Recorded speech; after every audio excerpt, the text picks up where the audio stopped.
I never got picked up by anybody here in the Philippines or abroad.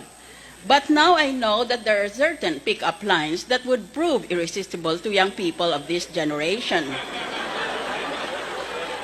For example, why don't you try the following?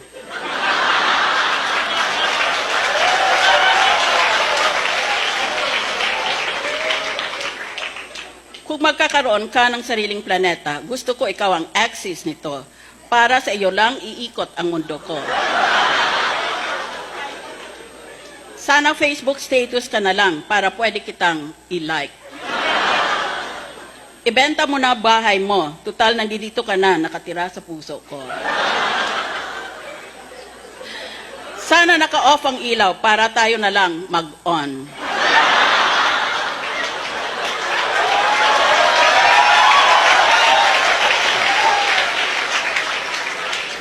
Never mind the lecture. I've been lecturer here for 10 years. And I don't see that I ever improved anybody's IQ. Noodles ka ba? Kasi lucky me. Ang bahay ko ay parang siso. Pag wala ka, down ako. Para kang hold-upper. Lahat ibibigay ko sa iyo. Huwag mo lang akong saktan.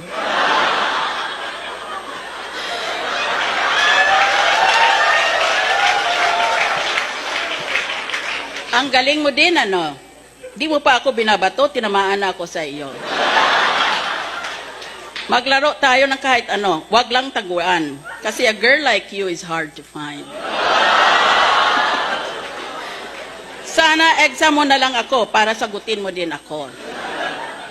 Bastos ka rin, ano? Di ka man lang nagpapaalam, tuloy-tuloy kang pumasok sa puso ko.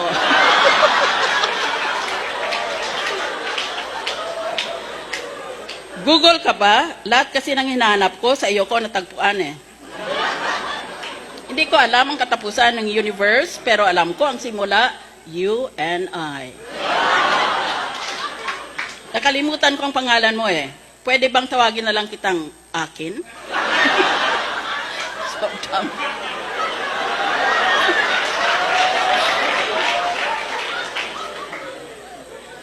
If my husband had ever tried any of these lines, I would have bashed his teeth in. Nakalunok ka ba ng quitis? Kasi pag umiti ka, may spark.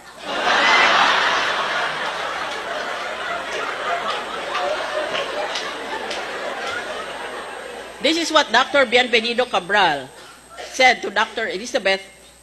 Esperanza Cabral when they were both students in the UP College of Medicine. Sana ikaw ang cardiologist ko, para ikaw ang mag-aalaga sa puso ko. Sana scientist ako, para ikaw naman ang lab ko. Tindera ka ba ng Yossi? Kasi you give me hope.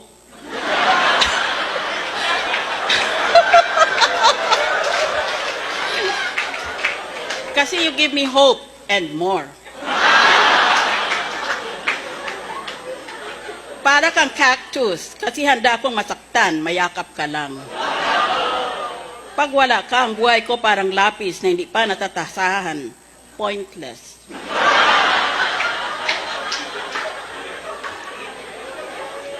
Alright, let's go to question and answer. Tanong, paano mo sasabihin sa isang babae na mataba siya, na hindi siya mababastos? Sagot, excuse me, miss, Mang Tomas ba ang lotion mo?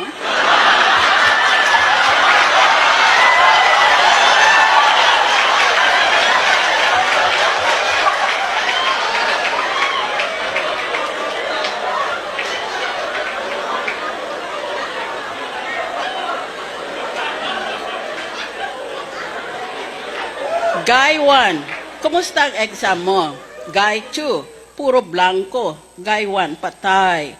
Guy 2, bakit? Guy 1, baka isipin nila nagkopyahan tayo.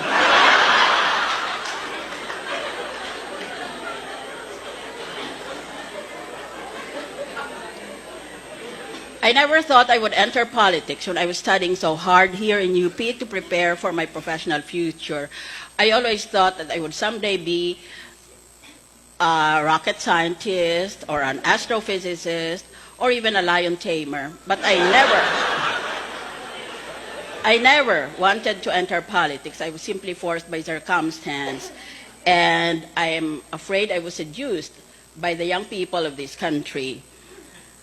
Once I entered politics, it became natural, being a civil, God-fearing, law-abiding citizen, for me to lose my temper because politicians are, I will,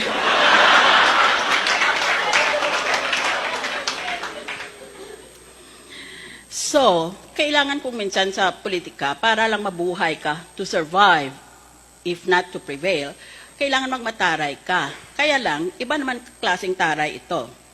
Itong mga sinasabi na ito.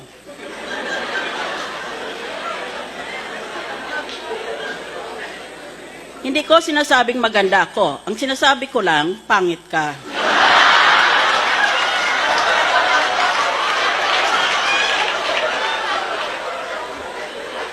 Pag nakikita kita, parang gusto ko mag-sorry sa mga mata ko.